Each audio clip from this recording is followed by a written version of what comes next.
در این ویدیو به معرفی و بررسی یه ابزار پیشرفته در تریدینگ ویو خواهیم پرداخت که میتونه نقاط قوت و ضعف روندها رو به ساده ترین و دقیق ترین شکل ممکن به شما نشون بده. اگه به دنبال تحلیل های دقیق و سیگنال های بهتر هستین حتما تا آخر این ویدیو با بنده همراه باشید.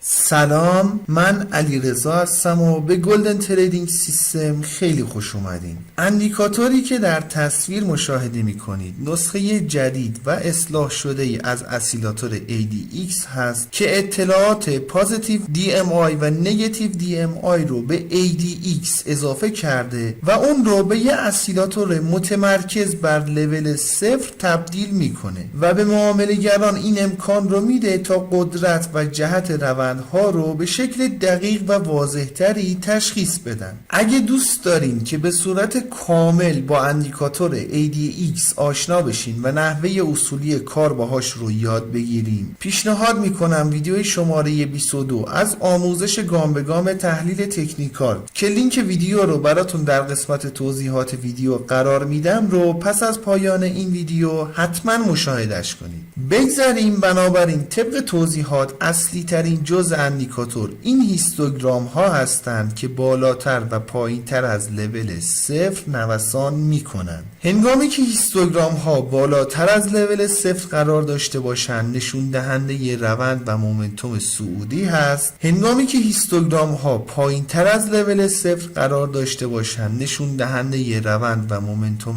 نزولی خواهد بود. ولی این مومنتوم با توجه به رنگ هیستوگرام ها متغیر هست، یعنی هرچی رنگ هیستوگرام ها روشن‌تر باشه مومنتوم پرقدرتی رو داریم، بالعکسش هم حاکمه. یعنی هر چقدر رنگ هیستوگرام ها تیره تر باشن مومنتوم ضعیفی رو خواهیم داشت. اندیکاتور دوستان دارای دو آستانه پایین و بالا هست که به صورت پیش‌فرض در لول های 15 و 40 تنظیم شده و در قسمت تنظیمات اندیکاتور قابل تعیین هست. حالا اجازه بدین یه مقدار تخصصی تر به هیستوگرام ها بپردازیم. ببینید دوستان، اگر هیستوگرام ها بالاتر از لول 15 قرار داشته باشند به رنگ سبز نمایش داده میشن و نشون دهنده مومنتوم صعودی پرقدرت هست. باز اگر رنگش روشن باشه نشون دهنده مومنتوم بسیار قوی هست، ولی اگه یه مقدار تیره به نظر بیاد نشون میده که مومنتوم صعودی در حال کاهش هست. حالا گاهی اوقات مثل این محدوده و یا در این قسمت از چارت هیستوگرام ها به رنگ آبی نمایش داده میشن. هنگامی که هیستوگرام ها به بالاتر از لول 40 برسن این هیستوگرام ها به رنگ آبی نمایش داده میشن که نشون دهنده روند صعودی پرقدرت هست. حالت سومی هم که برای هیستوگرام ها داریم، یعنی هنگامی که هیستوگرام ها بین لول های 15 و منفی 15 قرار داشته باشن، فارغ از اینکه در حالت صعودی هستند یا نزولی، به رنگ خاکستری یا مشکی نمایش داده میشن. اینجور مواقع نشون دهنده قدرت روند ضعیف هست و اگه دقت کنید اینجور مواقع معمولا قیمت در یک فاز تثبیت یا خنثی قرار داره و بهتره در اینجور مواقع اقدام به معامله نکنید.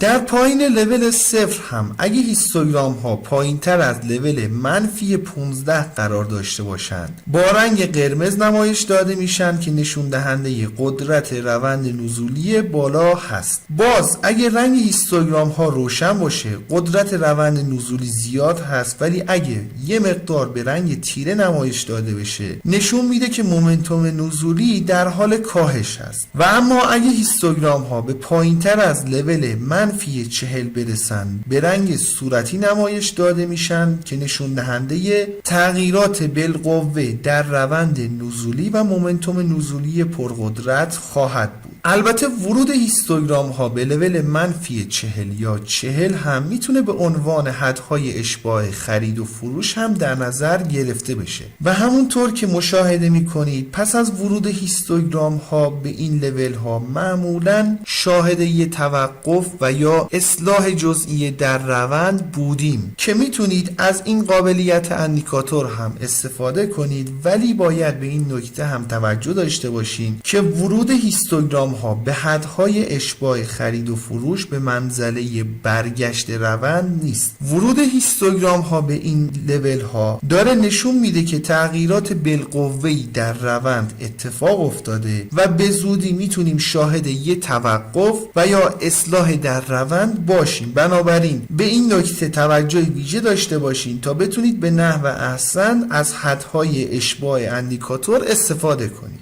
برای انداختن اندیکاتور روی چارت باید وارد سرورگ ایندیکیتورز بشیم. در تب سرچ بار عبارت TASC Dynamic ADX هیستوگرام رو وارد کنیم. این اندیکاتور هست که توسط پاین کودرز TASC طراحی شده. قبل از اینکه بخوایم به قسمت تنظیمات اندیکاتور بپردازیم، میخوام ازتون درخواست کنم که اگر فکر میکنید اندیکاتور یا ویدیو مناسب هست، لطفاً ویدیو رو لایک کنید. اگرم دوست دارین با جدیدترین ابزارها آشنا بشین و نحوه کار باهاشون رو یاد بگیرین، پیشنهاد میکنم کانال خودتون، کانال گلدن تریدینگ سیستم رو سابسکرایب کنید و علامت زنگوله رو هم بزنید تا به محض انتشار ویدیوی جدید بهتون اطلاع داده بشه. بسیار خوب، گزینه ADX Length در واقع پریود ADX رو تعیین میکنید. اگه یادتون باشه عرض شد خدمتتون که آستانه های پایین و بالا به صورت پیشفرض در لول های 15 و 40 تنظیم شده که میتونید در این قسمت تغییرش بدین. آستانه ها دوستان در تعیین رنگ هیستوگرام ها خیلی تاثیر دارن. دلیلش رو هم در توضیحات ویدیو خدمتتون توضیح دادیم. اینکه از چه لول هایی استفاده بشه بستگی به نمادی که کار میکنید و نوساناتی که اون نماد داره میتونه تأثیر گذار باشه. الان این چارت نوساناتش نسبتا معمولی هست، ولی اگه نمادی که کار میکنید نوسانات بالایی داره، شاید نیاز باشه این لول ها رو بالاتر ببرین. بالعکسش رو هم داریم، یعنی اگه نمادی که کار میکنید نوسانات ضعیفی داره، قاعدتا باید این لول ها رو پایین تر بیارین تا عملکرد اندیکاتور منطقی تر به نظر بیاد. مخصوصا افرادی که میخوان از آستانه بالا برای حدهای اشباع خرید و فروش استفاده کنن، این گزینه خیلی میتونه در عملکرد اندیکاتور تاثیرگذار باشه و اگر درست انتخاب نشه ممکنه هیستوگرام ها به حدهای اشباع برسن و اصلا قیمت واکنشی بهشون نشون نده. بنابراین با توجه به نمادی که کار میکنید، این آستانه های بالا و پایین خیلی میتونه در نتایجتون تاثیرگذار باشه و مهم هست. در نهایت اندیکاتور برای کاهش نویزهای ریز بازار یه قابلیتی رو اضافه کرده که برای هموارسازی خطوط ADX در نظر گرفته شده و در واقع با این کار یه مقدار تأخیر به هیستوگرام ها اضافه میکنه.